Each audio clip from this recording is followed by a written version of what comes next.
kelompok masyarakat yang rentan tertular COVID-19 dan memiliki risiko kematian yang tinggi apabila tertular.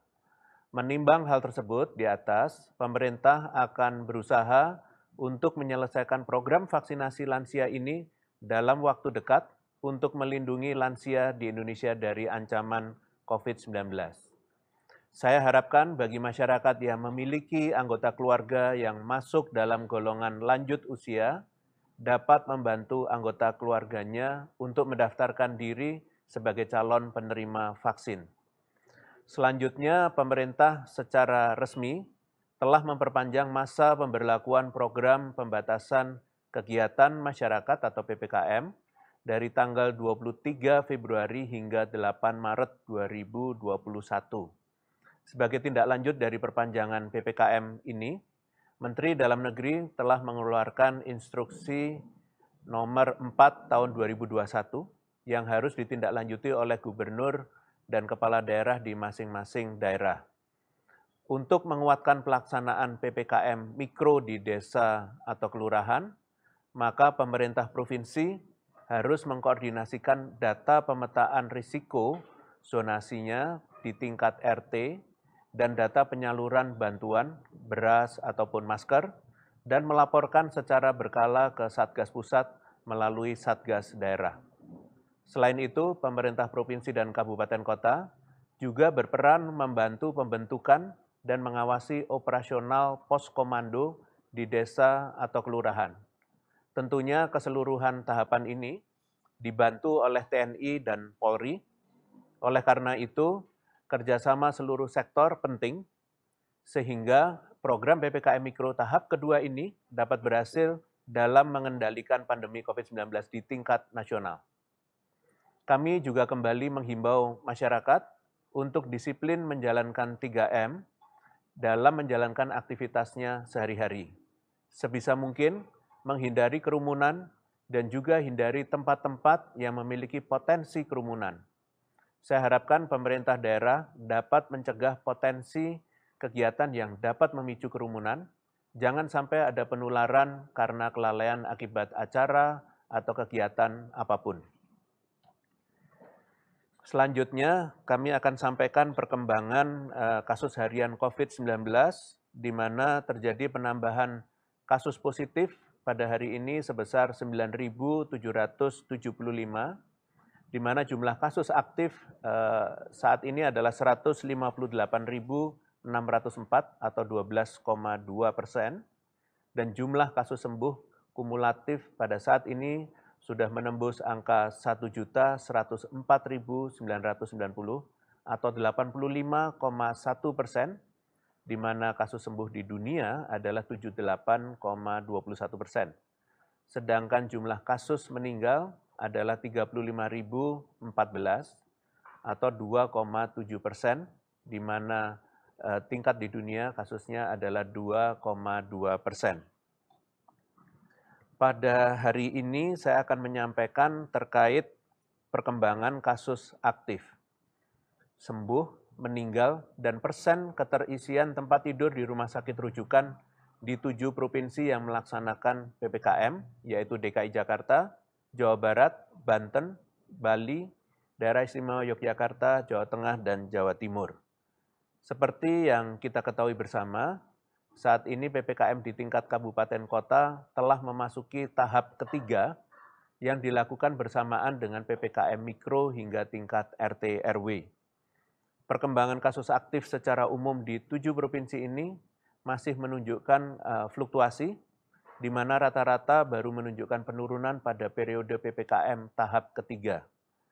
DKI Jakarta, Jawa Barat, Banten, Bali, dan Daerah Istimewa Yogyakarta trennya menunjukkan penurunan pada saat memasuki periode PPKM tahap ketiga atau minggu kelima PPKM. Bahkan Jawa Timur mengalami penurunan sejak pada PPKM tahap kedua. Namun, masih ada provinsi yang masih menunjukkan tren yang fluktuatif cenderung meningkat, yaitu Jawa Tengah. Jawa Tengah masih terus meningkat tren kasus aktifnya, bahkan sejak PPKM tahap ke-1 dilaksanakan. Hal ini menunjukkan pelaksanaan PPKM sejak tahap ke-1 sampai saat ini mulai menunjukkan dampak positif pada perkembangan kasus aktif sebagian besar wilayah. Tren perkembangannya sesuai dengan pembelajaran yang pernah saya sampaikan pada konferensi pers yang lalu, bahwa dampak dari intervensi kebijakan yang dilakukan baru akan terlihat pada minggu keempat pelaksanaan kebijakan tersebut. Dalam konteks PPKM Mikro, dampak positif seharusnya baru dapat terlihat ketika memasuki periode PPKM Mikro tahap ketiga. Saya minta kepada seluruh gubernur, bupati, dan wali kota dari 7 provinsi ini dan kabupaten kota di bawahnya untuk terus meningkatkan upaya maksimal penanganan COVID-19 selama periode PPKM ini masih berlangsung. Dampak positif yang mulai terlihat seharusnya dapat menjadi motivasi untuk terus menekan laju penularan, serta meningkatkan pelayanan kesehatan untuk pasien positif, sehingga kasus aktif dapat segera menurun. Selanjutnya adalah perkembangan kesembuhan. Terlihat pada grafik, perkembangan kesembuhan cenderung mengalami tren kenaikan meskipun bervariasi waktunya. DKI Jakarta, Jawa Barat, Bali, dan Jawa Timur menunjukkan tren kenaikan kesembuhan pada saat memasuki tahap ketiga PPKM di tingkat kabupaten kota. Selain itu, daerah istimewa Yogyakarta dan Banten menunjukkan tren kenaikan kesembuhan lebih awal, yaitu saat memasuki tahap kedua PPKM di tingkat kabupaten kota. Namun terlihat perkembangan kesembuhan di Provinsi Jawa Tengah cenderung datar, bahkan sedikit menunjukkan penurunan pada tahap ketiga PPKM. Hal ini menunjukkan bahwa pelaksanaan PPKM yang sudah memasuki tahap ketiga ini juga menunjukkan dampak yang positif terhadap tren kesembuhan. Persentase kesembuhan meningkat cukup tajam pada Provinsi DKI Jakarta, yaitu dari 89,22% ke 94,36%. Banten dari 52,43% ke 72,97%. Dan daerah istimewa Yogyakarta dari 66,31% ke 75,60%. Tentunya dengan upaya pelaksanaan PPKM Mikro hingga tingkat RT RW dapat semakin mempercepat penanganan pasien positif COVID-19 sehingga dapat menjaga agar persentase kesembuhan ini dapat terus meningkat. Saya berharap semoga pelaksanaan PPKM Mikro yang masih terus berjalan dapat terus meningkatkan persentase kesembuhan, terutama untuk daerah-daerah yang masih menunjukkan tren yang datar maupun yang terjadi penurunan kesembuhan. Selanjutnya adalah perkembangan kematian. Berbeda dengan perkembangan kasus aktif dan kesembuhan, perkembangan kematian ini cenderung sangat bervariasi trennya dan belum menunjukkan perubahan yang signifikan pada beberapa provinsi. Saya apresiasi kepada Provinsi DKI Jakarta yang konsisten menunjukkan penurunan sejak PPKM Kabupaten Kota tahap pertama dilaksanakan. DKI Jakarta menunjukkan penurunan dari 1,72% menjadi 1,58% atau turun sebesar 0,14%. Namun pada provinsi lainnya, perkembangan kematian cenderung fluktuatif dan bahkan mengalami peningkatan.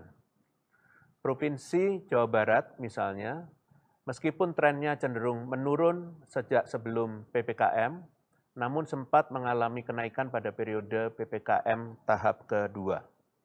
Kemudian untuk Bali, tren kematiannya malah mengalami peningkatan pada tahap ke-1 PPKM berlangsung. Peningkatan ini terbilang cukup tajam dibandingkan dengan sebelum PPKM. Namun Bali berhasil kembali menurunkan persen kematiannya pada periode PPKM tahap 2 dan 3. Provinsi lainnya seperti Banten, daerah istimewa Yogyakarta, Jawa Tengah, dan Jawa Timur bahkan menunjukkan peningkatan persen kematian, yaitu Banten, DIY, Jawa Tengah, dan Jawa Timur. Bahkan DIY menunjukkan kenaikan sebesar 0,22% dibandingkan dengan sebelumnya PPKM berlangsung. Kondisi ini menunjukkan bahwa ternyata meskipun kasus aktif dan kesembuhan cenderung mengalami perkembangan ke arah positif pada sebagian besar provinsi yang menjalankan PPKM, tidak serta-merta dapat berdampak positif juga pada perkembangan kematian. PPKM ini dapat dikatakan berhasil apabila seluruh indikator yang ditetapkan menunjukkan perkembangan ke arah yang positif. Untuk itu, angka kematian harus betul-betul kita tekan dengan maksimal, karena seperti yang selalu saya sampaikan bahwa satu kematian saja terbilang nyawa. Kita tidak dapat mentoleransi kenaikan kematian, bahkan dalam periode pelaksanaan kebijakan PPKM Mikro, yang diharapkan dapat semakin meningkatkan upaya masing-masing daerah dalam menekan kematian. Dimohon kepada pemerintah dari 7 provinsi ini, bahkan hingga tingkat RT RW, untuk betul-betul bekerja sama bahu-membahu dalam menurunkan angka kematian. Salah satu solusinya adalah dengan membantu puskesmas dalam melakukan upaya proaktif deteksi dini masyarakat di RT RW-nya yang menunjukkan gejala, kemudian membantu masyarakat untuk dirujuk ke rumah sakit apabila membutuhkan penanganan lebih lanjut. Disinilah letak keunggulan PPKM Mikro dapat kita manfaatkan dengan maksimal. Tingkatkan pelayanan kesehatan dan pemeriksaan COVID-19 sedini mungkin sehingga pasien dapat tertolong. Untuk masyarakatnya, dimohon untuk jangan lelah melaksanakan 3M, yaitu memakai masker, mencuci tangan, dan menjaga jarak, karena saat ini hanya protokol kesehatan pencegahan yang paling efektif untuk dijalankan. Saya juga harapkan kerjasamanya untuk tidak menolak penanganan. Terakhir, terkait dengan perkembangan provinsi yang melaksanakan PPKM, saya akan menyampaikan perkembangan keterisian tempat tidur di 7 provinsi. Seperti yang terlihat pada grafik, bahwa keterisian tempat tidur pada saat ini seluruhnya mengalami penurunan jika dibandingkan dengan sebelum PPKM. Penurunan yang paling signifikan terjadi di Jawa Tengah dari 74,9% pada sebelum PPKM menjadi 35,76% per tanggal 19 Februari. Kemudian di daerah istimewa Yogyakarta, dari yang sebelumnya 84,47% menjadi 52,21%. Penurunan BOR yang terjadi di 7 provinsi yang melaksanakan PPKM ini merupakan perkembangan yang perlu kita apresiasi bersama. Namun, adanya penurunan keterpakaian tempat tidur ini perlu diperhatikan lebih lanjut, apakah karena pasien positif dengan gejala sedang berat yang semakin berkurang, atau orang yang membutuhkan pelayanan kesehatan belum atau tidak terjaring sejak dini sehingga tidak dirawat di rumah sakit. Untuk itu, saya himbau kepada seluruh pemerintah daerah masing-masing untuk benar-benar memastikan bahwa setiap orang yang terkonfirmasi positif COVID-19 untuk segera ditangani sesuai dengan gejala yang dialami. Tidak hanya pada pasien yang terjaring dari hasil pemeriksaan di puskesmas, namun juga pemeriksaan mandiri dengan memastikan pasien tersebut melaporkan kepada RT RW dan puskesmas.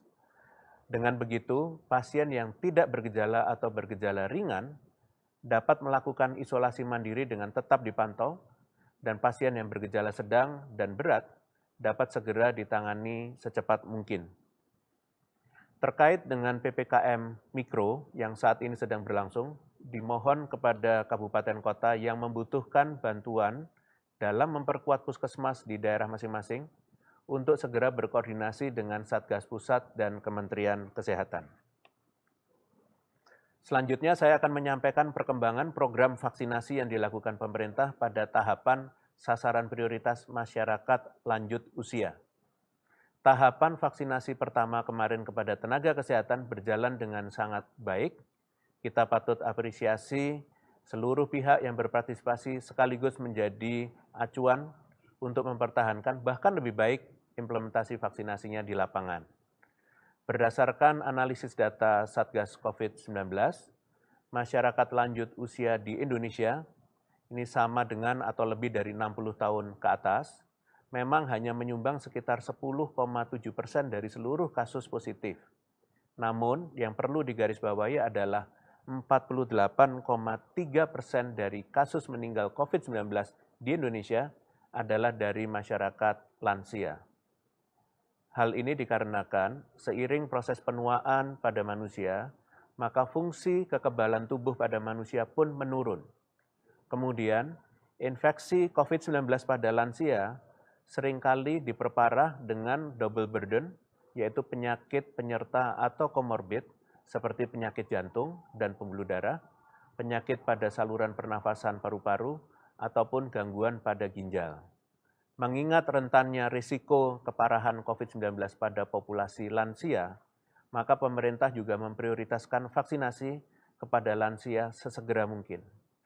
Setelah Emergency Use Authorization Vaksin CoronaVac dikeluarkan oleh Badan POM bagi penerima vaksin di rentang usia 60 tahun ke atas pada tanggal 5 Februari 2021 yang lalu, maka program vaksinasi pada lansia segera dimulai. Seperti vaksin pada nakes atau pelayan publik, vaksin untuk lansia membutuhkan 2 dosis suntikan, dan dosis vaksin kedua diberikan dengan selang waktu 28 hari dari dosis pertama. Vaksinasi untuk lansia telah dimulai di ibu kota provinsi untuk seluruh provinsi di Indonesia, terutama di Jawa Bali, dengan pertimbangan kontribusi kasus, kesiapan fasilitas penyimpanan vaksin, dan telah tercapainya target tahapan vaksinasi lalu kepada tenaga kesehatan.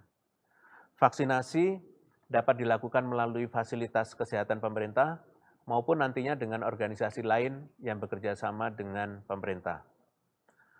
Untuk vaksinasi melalui fasilitas pemerintah, masyarakat dapat mengunjungi website Kementerian Kesehatan, yaitu www.kemkes.go.id. Pada website tersebut akan tersedia link atau tautan yang dapat diklik oleh sasaran vaksinasi masyarakat lansia dengan sejumlah pertanyaan yang harus diisi sebagai syarat pendaftaran. Jika mengalami kesulitan, harap masyarakat meminta bantuan kepada anggota keluarga lain atau melalui kepala RT atau RW setempat untuk mendaftarkan secara online.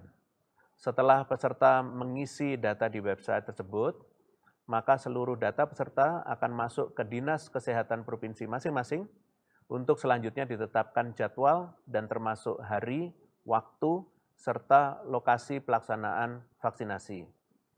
Perlu ditekankan bahwa tautan yang sempat beredar lewat WhatsApp sebelumnya sudah tidak dapat dipergunakan lagi. Bagi peserta yang sudah mengisi tautan sebelumnya, pemerintah memastikan data tersebut aman sehingga tidak perlu mengisi ulang kembali. Selanjutnya, pilihan kedua adalah mekanisme melalui vaksinasi massal yang dapat diselenggarakan oleh organisasi atau institusi yang bekerja sama dengan Kementerian Kesehatan atau Dinas Kesehatan. Adapun contoh organisasi dan institusi yang dapat menyelenggarakan vaksinasi misalnya seperti organisasi untuk para pensiunan ASN, Pepabri, atau Veteran Republik Indonesia. Organisasi lain juga bisa menyelenggarakan vaksinasi secara massal seperti organisasi keagamaan maupun organisasi kemasyarakatan dengan syarat harus bekerja sama dengan Kementerian Kesehatan atau Dinas Kesehatan Provinsi, Kabupaten, Kota untuk dapat melaksanakan vaksinasi massal. Untuk mengantisipasi kejadian ikutan pasca imunisasi atau KIPI, di setiap tempat pelaksanaan vaksinasi, maka setiap Dinas Kesehatan Kabupaten Kota harus menyediakan narahubung perwakilan dari tempat pengaduan, baik bagi panitia penyelenggara ataupun pasien. Harap menjadi catatan pula bahwa ada beberapa kelompok lansia yang tidak dapat menerima vaksin COVID-19, utamanya mereka yang memiliki paling sedikit 5 dari 11 penyakit ini, yaitu hipertensi, diabetes, kanker, penyakit paru kronis, serangan jantung, gagal jantung kongestif, nyeri dada, asma, nyeri sendi, stroke, dan penyakit ginjal. Kami harapkan keluarga juga memperhatikan riwayat penyakit dari lansia calon penerima vaksin. Apabila tidak yakin, dapat memeriksakan diri ke dokter terlebih dahulu sebelum memutuskan untuk menerima vaksin.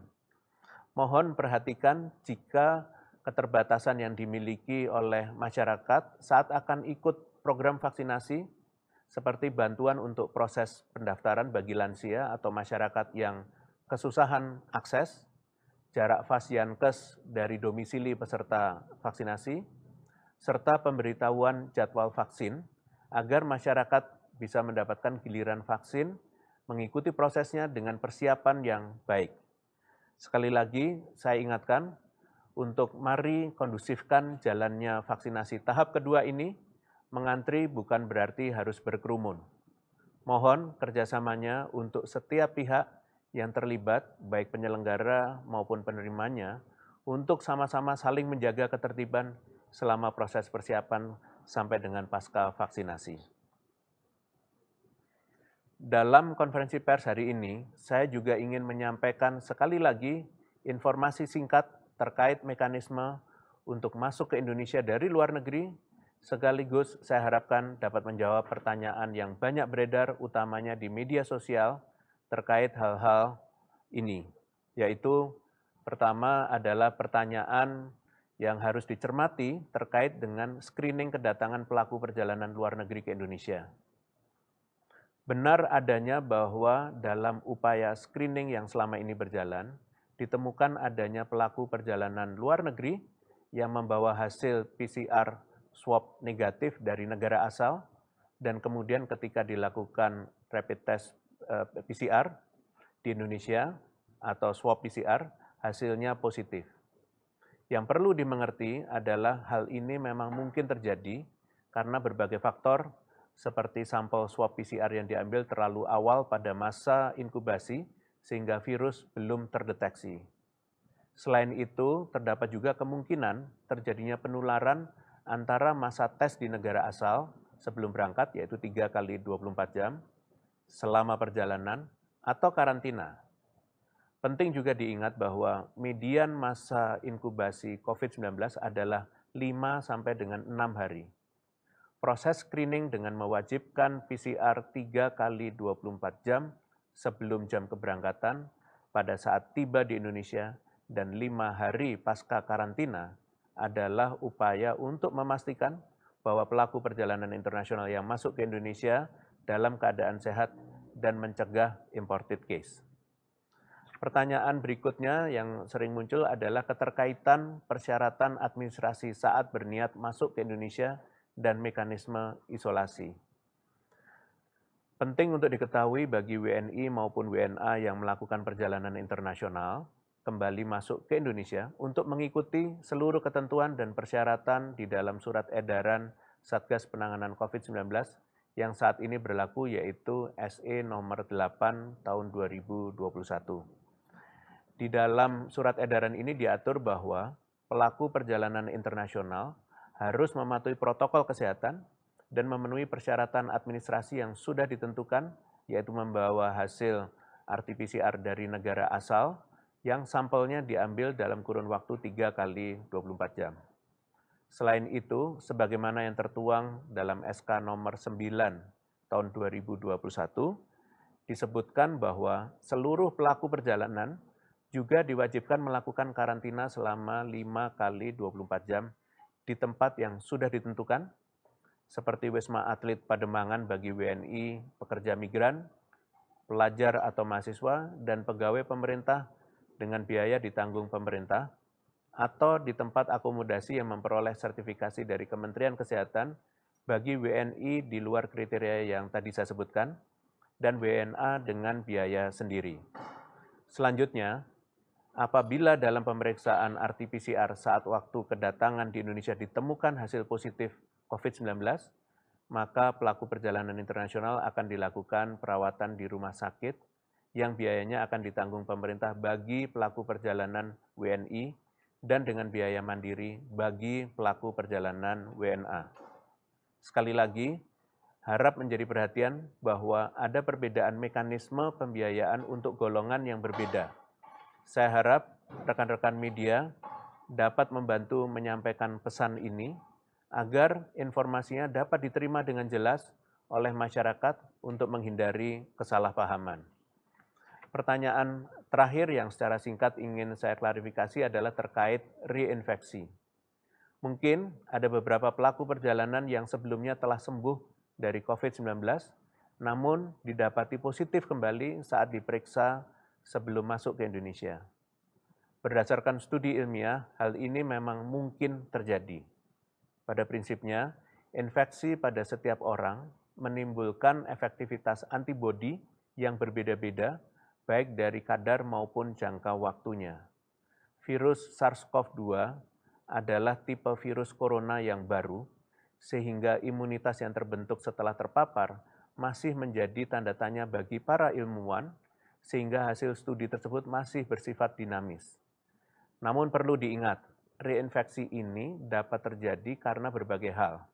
Dan menurut Hong Kong Medical Journal tahun 2020, virus ini masih bersembunyi di dalam tubuh, bisa juga karena kontaminasi silang dari strain virus lainnya, atau hasil pemeriksaan positif palsu, false positif, atau metode pengambilan spesimen yang salah. Oleh karena itu, untuk dapat melindungi diri dari reinfeksi, maka para penyintas COVID-19 harus selalu disiplin terhadap protokol kesehatan.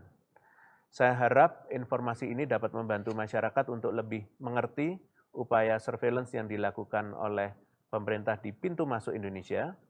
Selain itu, saya himbau agar petugas yang ada di lapangan juga dapat memberikan penjelasan dengan baik pada para WNI maupun WNA yang masuk ke Indonesia.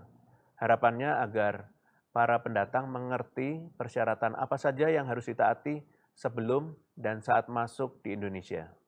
Saya juga meminta tolong rekan-rekan wartawan untuk dapat sekali lagi menyampaikan informasi ini di media masing-masing. Terima kasih banyak untuk kerjasamanya. Musim hujan pada tahun ini membawa curah hujan yang cukup tinggi sehingga beberapa daerah di Indonesia tergenang banjir. Curah hujan yang tinggi ini juga berdampak pada jebolnya tanggul Sungai Citarum, sehingga beberapa titik di Provinsi Jawa Barat tergenang banjir. Kemenko PMK, Menteri PUPR bersama dengan Kepala BNPB telah meninjau beberapa titik banjir dan memberikan perhatian penuh terhadap pengungsi, kerusakan, serta proses rehabilitasi banjir yang terjadi. Bencana banjir yang terjadi di berbagai wilayah di Indonesia membuat banyak dari para korban yang mengungsi ke lokasi yang lebih aman. Timbulnya pengungsi akibat banjir di tengah pandemi COVID-19 menjadi suatu hal yang harus diantisipasi dengan baik, sehingga penularan COVID-19 di lokasi pengungsian dapat dicegah. Pencegahan ini dapat dilakukan melalui penerapan protokol kesehatan yang ketat, termasuk juga screening melalui rapid test antigen. Sehingga mereka yang positif dapat segera dirujuk ke fasilitas pelayanan kesehatan di daerahnya untuk memperoleh penanganan lebih lanjut. Saya berterima kasih kepada tim respons cepat di titik-titik lokasi banjir dan berharap petugas yang berada di posko-posko COVID-19 daerah juga dapat membantu penyediaan bantuan serta mengawasi penerapan protokol kesehatan.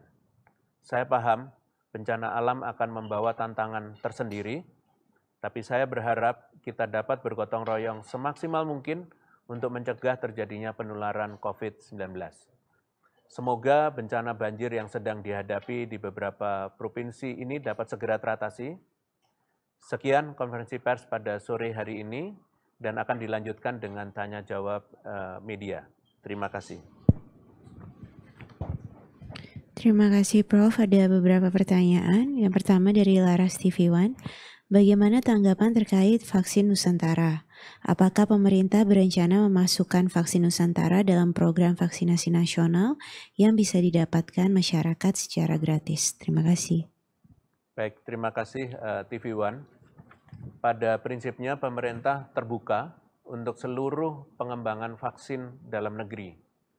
Dalam masa pandemi, pemerintah terus mendukung dan mengawal pengembangan vaksin yang tentu harus didasarkan pada ilmu, metode ilmiah, dan diuji di laboratorium sampai menghasilkan kandidat vaksin yang potensial. Selanjutnya, kandidat vaksin tersebut harus melalui tahapan uji praklinis menggunakan hewan percobaan dan menghasilkan kandidat yang aman dan efektif menimbulkan antibodi di hewan percobaan.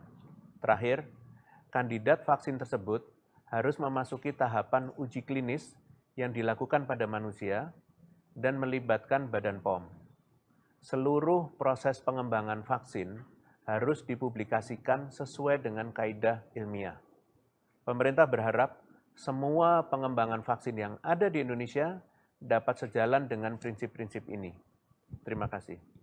Terima kasih, Prof. Selanjutnya dari Sabto Republika, terkait vaksinasi nakes, sampai hari ini masih ada 200.000 lebih nakes yang belum divaksin.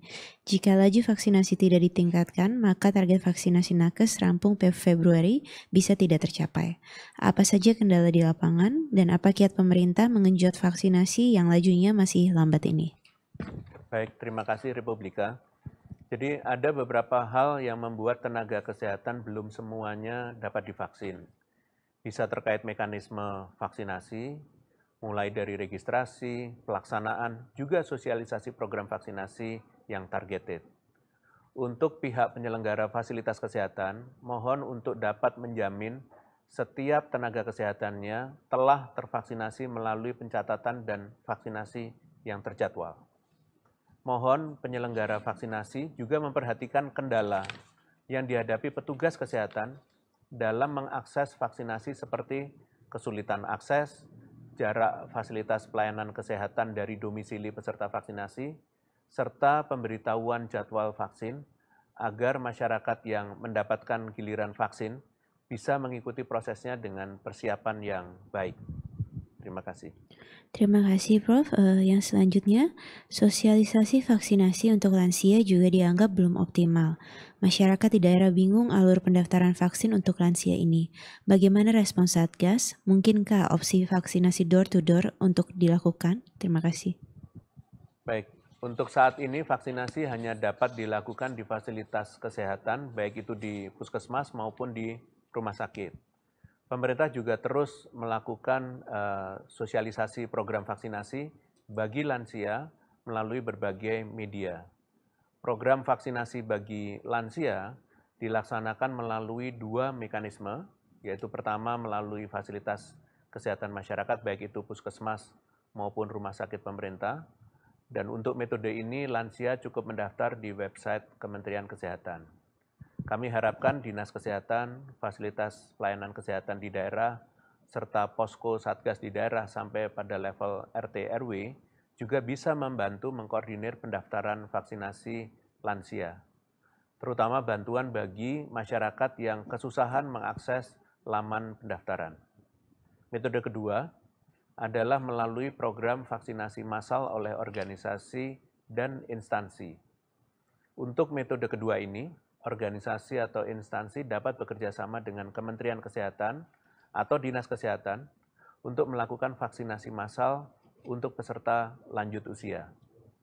Apabila ditemui kendala dalam proses pendaftaran, maka dapat menghubungi Kementerian Kesehatan di nomor 119 ekstensi 9. Terima kasih. Terima kasih, Prof.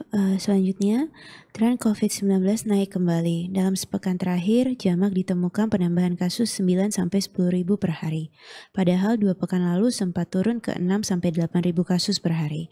Apakah dampak libur Imlek sudah terlihat atau ada faktor penyebab lain? Terima kasih. Untuk bisa mengukur efek libur panjang Imlek, ini membutuhkan waktu dengan rentang 10 sampai dengan 14 hari. Terkait dengan penurunan kasus pada umumnya, hal ini terjadi karena fungsi laboratorium tidak optimal pada saat hari libur. Dan ini yang masih menjadi tugas bersama dan terus diupayakan untuk tidak terjadi hal yang serupa. Terima kasih, Prof. Pertanyaan terakhir, Ratih dari Kontan. Alat testing disebut masih jadi kendala. Bagaimana upaya untuk memenuhinya? Ketersediaan alat testing sendiri saat ini bagaimana? Padahal testing, tracing penting buat bisa mengendalikan laju penularan. Terima kasih. Terima kasih pada Kontan. Untuk memperbaiki performa testing, saat ini Kementerian Kesehatan tengah menyiapkan 724.000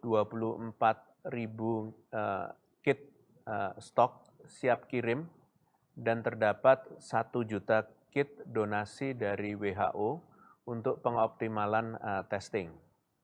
Sedangkan untuk tracing, optimalisasi dilakukan dengan bentuk penyiapan SDM dengan 10.166 petugas surveillance puskesmas dan 5.877 petugas tracer yang kedepannya akan terus ditambah.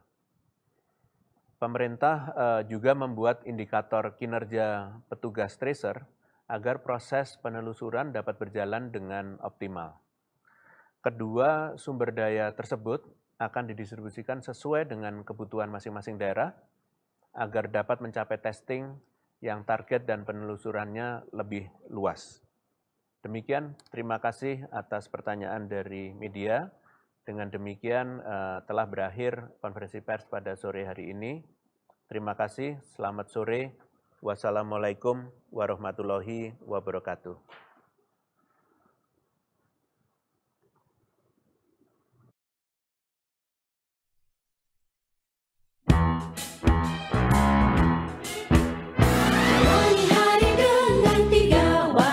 Wajib iman, wajib amal.